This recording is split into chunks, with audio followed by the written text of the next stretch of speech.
औज़ुबिल्लाहि मिनश्शैतानिर्रजीम बिस्मिल्लाहिर्रहमानिर्रहीम। आज हमने स्टोक्स थ्योरम को प्रूव करना है। सबसे पहले इसकी स्टेटमेंट देख लें। Suppose S is an open two sided surface. Assume कर लिया कि हमारे पास एस एक ओपन टू साइडेड सरफेस है। ओपन मीन्स उसकी बाउंड्रीज वगैरह डिफाइंड नहीं है। टू साइडेड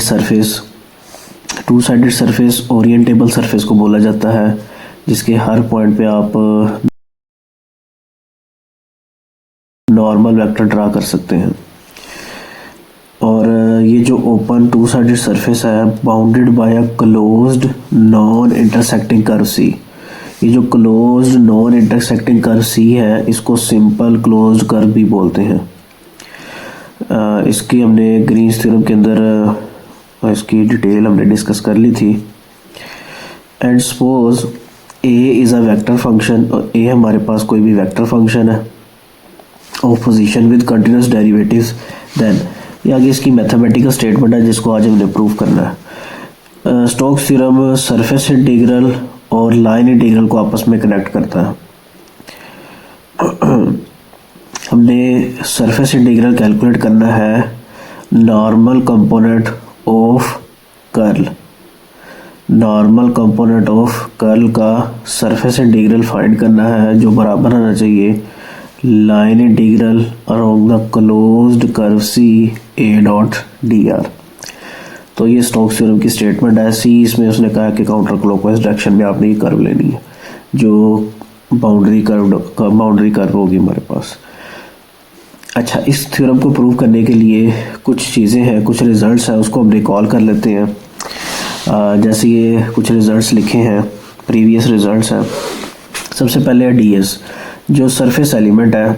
अगर हम प्रोजेक्शन एक्स वाई प्लेन में लेते हैं किसी सरफेस की, तो उस सूरत में डीएस ये बराबर आता है D x D Y divided by N dot K. N हमारे पास यूनिट नॉर्मल वेक्टर है, और यूनिट नॉर्मल वेक्टर को कैलकुलेट करने के लिए आप उस सरफेस का ग्रेडियंट लेके उसकी मैग्नीट्यूड से डिवाइड कर दें। यूनिट नॉर्मल वेक्टर निकालने के लिए उस सरफेस का ग्रेडियंट लें। Gradient is always normal to the surface. Gradient लेने के बाद उस ग्रेडियंट को उसकी मैग्नीट्यूड से डिवाइड कर दें। यानी अगर आपने एन निकालना होगा तो आपने जो गिवन सरफेस है एस, उसका ग्रेडियंट लेना है, डिवाइड कर देना इसकी मैग्नीट्यूड के साथ, तो आपके पास एन आ जाएगा। तो डी एस के फार्मूला में आपके पास डी एक्स डी वाई जब प्रोजेक्शन एक्स वाई प्लेन में लेंगे, डिवाइड आपने करना है एन डॉट के। जो वेरिएबल यहाँ मिसिंग है उसके यूनिट वेक्टर के साथ एन की डॉट ली जाएगी। सेकंड पॉइंट ये है कि पोजीशन वेक्टर का किसी भी कोऑर्डिनेट के लिहाज से जब डेरिवेटिव लिया जाता है, चाहे एक्स के लिहाज से ले, वाई के लिहाज से या जी के लिहाज से। वाई के लिहाज से यहाँ पे इसलिए मेंशन किया है क्योंकि इस कमिंग थ्योरम में हमने वाई के लिहाज से इस रिज़ल्ट की हमें ज़रूरत पड़ेगी, इसलिए इसी के लिहाज से ये रिमार्क्स यहाँ पे लिखा गया। पार्शियल डेरिवेटिव जब भी लेंगे आर का, पोजीशन वेक्टर का पार्शियल डेरिवेटिव हमेशा टेंजेंट वेक्टर होगा उस एक्सिस के लॉन्ग। अगर एक्स के लिहाज से लेंगे तो एक्स एक्सिस के लॉन्ग आ जाएगा, वाई के लिहाज से लेंगे तो वाई एक्सिस के लॉन्ग आ जाएगा। अच्छा, ये जो नॉर्मल वेक्टर अभी हमने निकालना है, तो normal vector N is perpendicular to the tangent vector. Normal vector और टेंजेंट वेक्टर आपस में एक दूसरे के परपेंडिकुलर होते हैं, लिहाजा एन की डॉट जब partial derivative R with respect to Y, tangent vector और नॉर्मल वेक्टर की डॉट ली जाएगी तो आंसर आ जाएगा 0, क्योंकि ये दोनों वेक्टर्स आपस में परपेंडिकुलर है। दो वेक्टर्स परपेंडिकुलर हो तो उनकी डॉट प्रोडक्ट का आंसर 0 आता है। नेक्स्ट रिजल्ट, जो सरफेस की इक्वेशन है उसको हम इस तरह से भी लिख सकते हैं, z is equals to F is a function of X Y. Next इसके बाद है ग्रीन्स थ्योरम। ग्रीन्स थ्योरम में लाइन इंटीग्रल और सरफेस इंटीग्रल को आपस में कनेक्ट किया गया है। इसमें M D X plus N D Y, अगर हम इसका लाइन इंटीग्रल निकालते हैं तो आंसर में आएगा surface integral over the region R of partial derivative N with respect to X minus partial derivative M with respect to Y. अगर इसमें से एन मिसिंग हो जाए, एन फंक्शन यहाँ पे मिसिंग हो, तो उस सूरत में ये रिजल्ट रिड्यूस हो जाएगा सिर्फ एम के साथ। यहाँ पे भी आपके पास n ख़त्म हो जाएगा और यहाँ पे भी n ख़त्म हो जाएगा। सिर्फ आपके पास ये जो रिज़ल्ट है वो रिड्यूस हो जाएगा m की शक्ल में। इस रिज़ल्ट को हमने अपने स्टोक्स थ्योरम में इस्तेमाल करना है। तो ये सारी चीज़ें इंग्रेडिएंट्स हमने इकट्ठे कर लिए हैं ताकि हम अपने स्टोक्स थ्योरम को प्रूव कर सकें। अच्छा, ये जो मैथमेटिकल फॉर्म है स्टोक्स थ्योरम की वो हम यहाँ पे लिखने लगे हैं। We need to show that, जो हमने प्रूव करना है वो है surface integral of del cross A dot N D S is equals to line integral along the close curve C A dot D R. फर्ज कर लिया आपके पास जो वेक्टर फंक्शन ए है वो a1i a2j a3k के बराबर है। तो ये आपके पास रिज़ल्ट बन जाएगा कुछ इस तरह से, del cross a1i plus a2j plus a3k, और इसकी डॉट आपके पास आ जाएगी n के साथ आ जाएगा ds इक्वल्स टू, दूसरी तरफ भी लगा देते हैं, a1i plus a2j plus a3k, और इसकी डॉट प्रोडक्ट हमने लेनी है dxi plus dyj plus dzk, यानी जो dr था dr हमारे पास बराबर है dxi plus dyj plus dzk। अब यहाँ से हमने इसकी डॉट अंदर ओपन कर दें तो ये आपके पास कुछ बन जाएगा result, del cross a1i plus a2j plus a3k dot N D S is equals to line integral along the close curve C a1 dx plus a2 dy plus a3 dz। दो vectors की dot open करने का तरीका ये है कि i वाला component i से मल्टीप्लाई हो जाएगा, j वाला j के साथ और k वाला k के साथ मल्टीप्लाई हो जाएगा।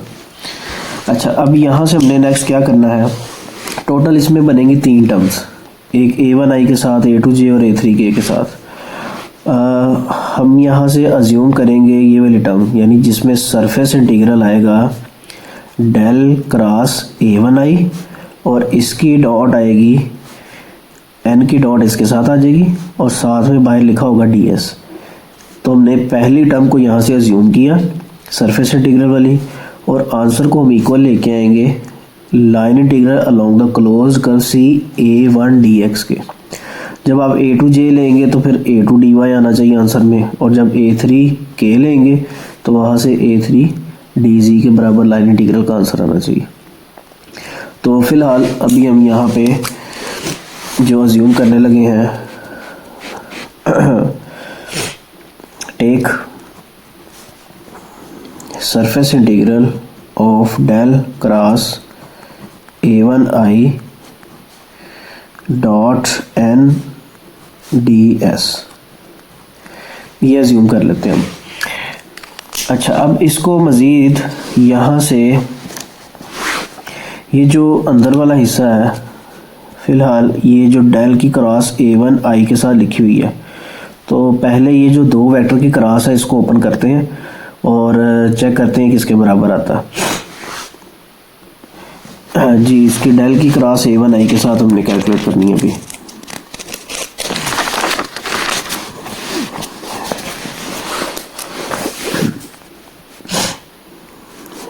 डेल क्रॉस a1i,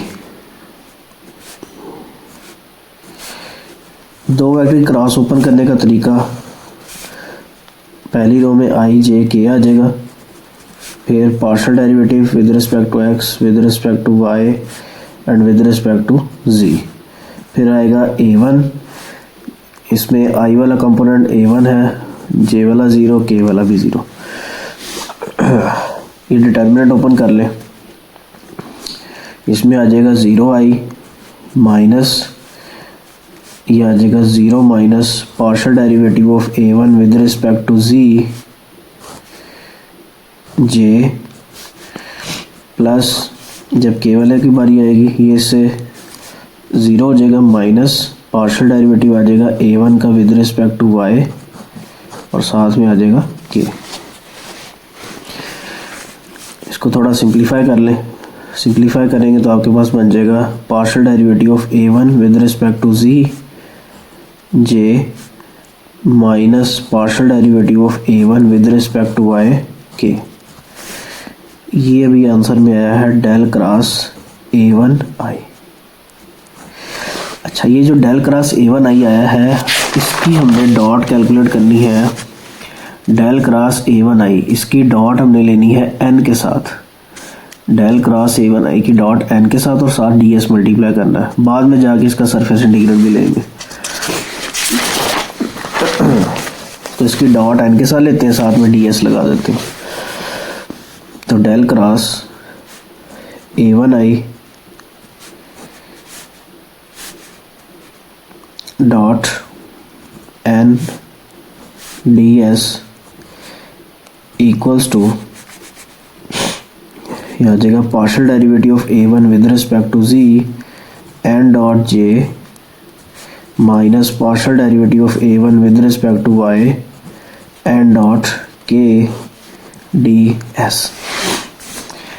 इसको हम नाम दे देते हैं इक्वेशन नंबर 1 का। Equation number 1।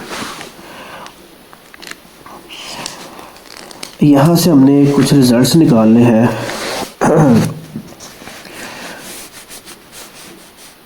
जैसे आपके पास ये रिजल्ट है, हम फर्ज कर लेते हैं कि let z is equals to f of x, y be the equation of surface। अभी हमने रिकॉल में रिमार्क्स की शक्ल में एक सरफेस की इक्वेशन को देखा था कि सरफेस की इक्वेशन को इस तरह से लिखा जा सकता है। और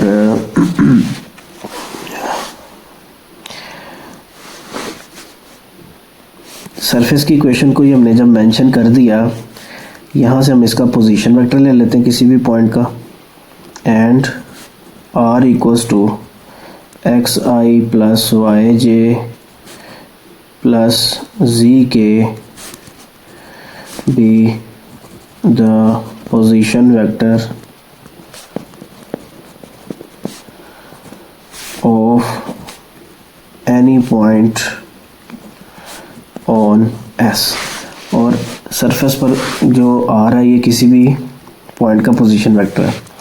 अच्छा, अब ये जो r आपके पास लिखा हुआ है r, ये है xi plus yj plus z हमारे पास बराबर है f of x, y के। तो लिहाजा हम z की जगह लगा देते हैं f of x, y और साथ आ जाएगा k। अब इस r का डेरिवेटिव लें y के लिहाज से। ये हमने स्टार्ट में जो रिजल्ट्स लिखे थे कि r का डेरिवेटिव y के लिहाज से लिया था पोजीशन वेक्टर का, वो यहाँ पे मेंशन करने लगे हैं। तो ये बन जाएगा पार्शियल डेरिवेटिव लेंगे जब r का विद रिस्पेक्ट टू y, ये आ जाएगा आपके पास j plus partial derivative of f with respect to y k। अच्छा, अब हमें पता है कि जो नॉर्मल वेक्टर है और ये टेंजेंट वेक्टर को रिप्रेजेंट कर रहा है। नॉर्मल वेक्टर और टेंजेंट वेक्टर आपस में एक दूसरे के परपेंडिकुलर है। Since n vector is perpendicular to partial derivative r with respect to y,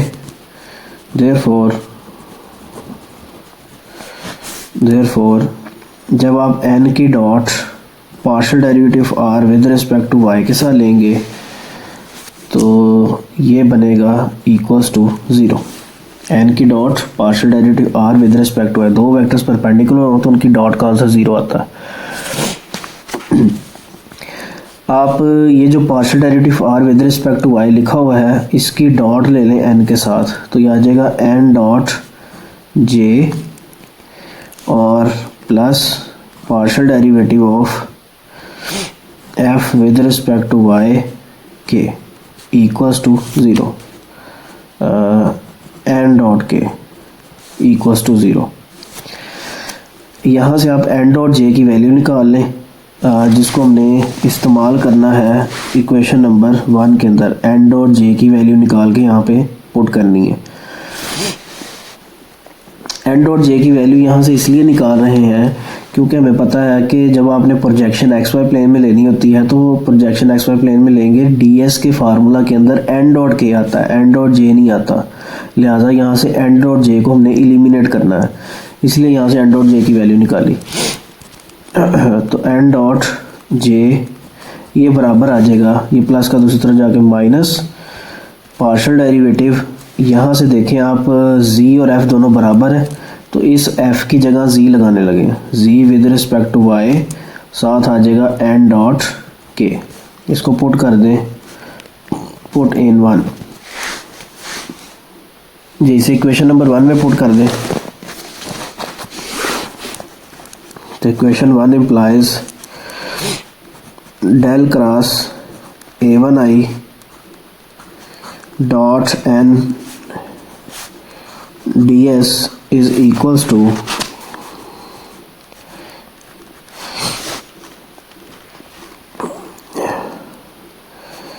partial derivative of a1 with respect to z, इसके साथ n डॉट आपके पास लिखा था, n डॉट j लिखा हुआ था। n डॉट j की वैल्यू जो हमने निकाली है वो यहाँ पुट करेंगे तो ये आ जाएगा माइनस के साथ आएगी partial derivative of z with respect to y n dot k, और जो दूसरी टर्म यहाँ पे लिखी हुई है वो है minus partial derivative of a1 with respect to y n dot k, और इन सब के साथ बाहर ds कॉमन है।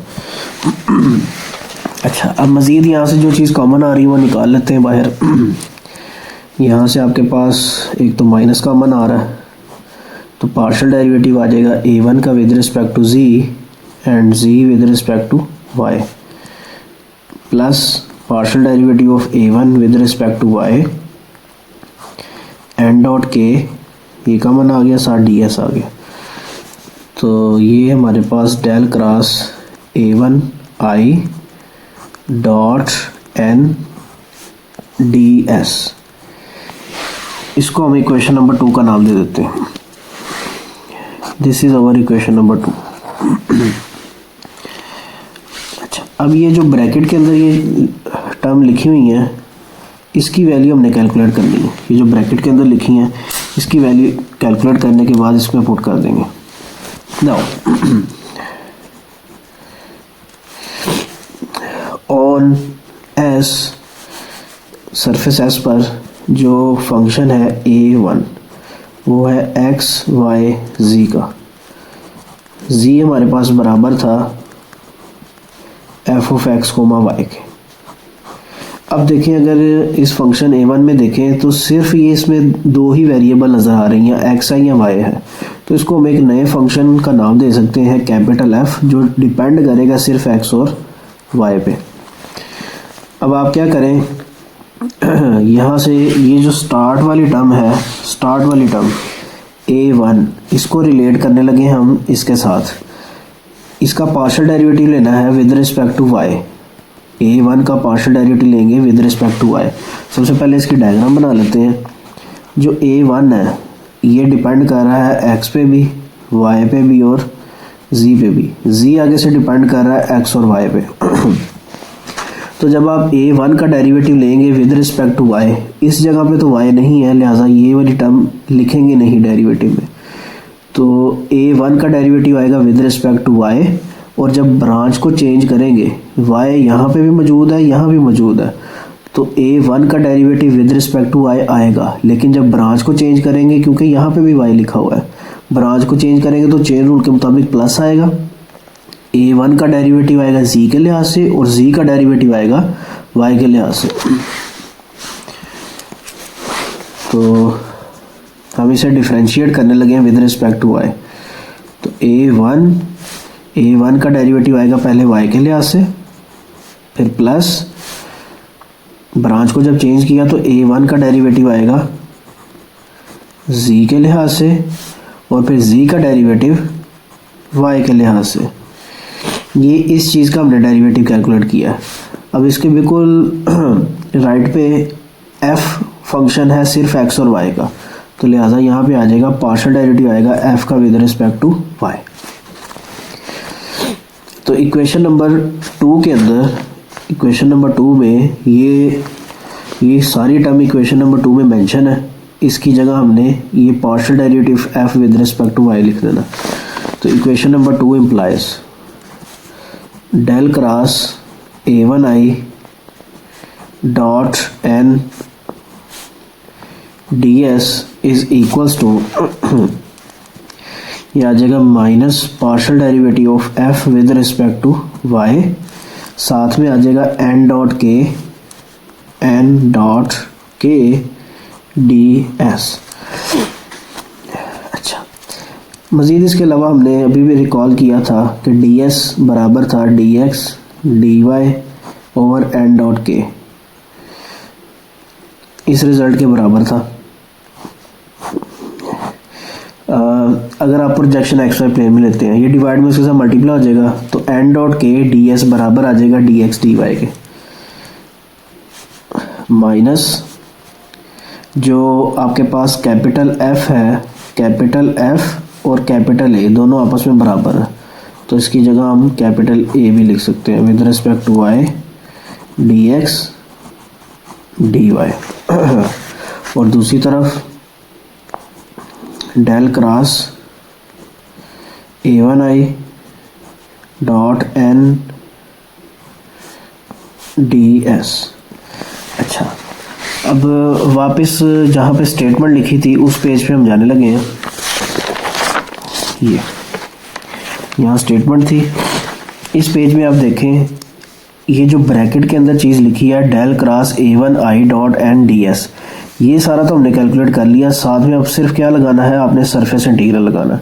दोनों तरफ सरफेस इंटीग्रल अप्लाई कर दें, सरफेस इंटीग्रल लगा दें, सरफेस इंटीग्रल, और यहाँ पे आ जाएगा del cross a1i dot n ds is equals to minus, यहाँ पे हम रीजन R लिखेंगे क्योंकि ये प्रोजेक्शन क्यों शो कर रहा है, partial derivative a1 with respect to y dx dy।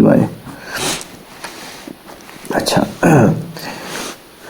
अब ग्रीन्स थ्योरम के मुताबिक यहाँ पे जो रिकॉल हमने किया था, अगर आपके पास पार्शियल डेरिवेटिव लिखा होगा विद रिस्पेक्ट टू y तो वो कनेक्ट था। अगर यहाँ पे a1 की जगह m लिखा होता तो आंसर में आना था line integral of m dx, तो m की जगह यहाँ पे चूंकि a1 लिखा हुआ है तो लिहाजा आंसर में आएगा a1 dx आएगा।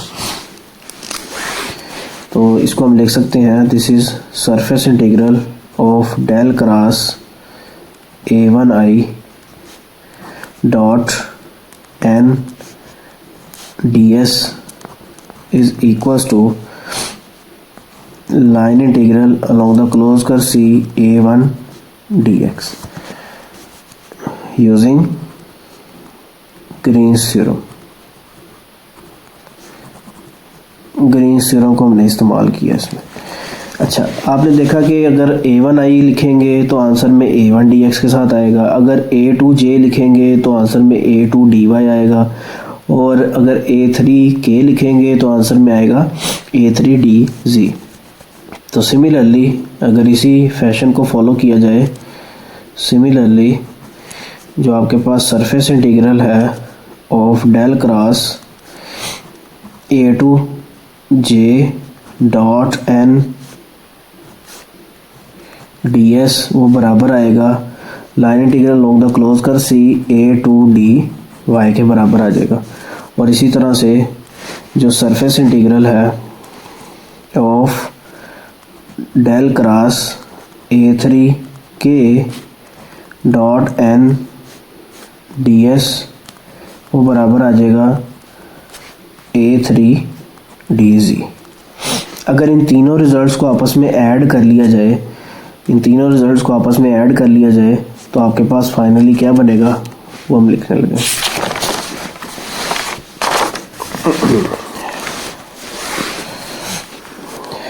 ये आ जाएगा surface integral of del cross, del की क्रॉस A1i के साथ भी है, A2j के साथ भी है और A3k के साथ भी है, और इन सब की डॉट आपके पास मेंशन है, सबकी डॉट है n के साथ और साथ में ds है। इनका आंसर किसके बराबर आ रहा था, line integral along the close curve C। जब A1i के साथ किया तो A1 dx आया, A2j के साथ किया तो A2 dy आया, और जब A3k के साथ किया तो A3 dz आया। अब आप इसको लिख सकते हैं, this is the surface integral of del cross A dot n ds is equals to line integral along the closed curve C A dot dr. This is our required result.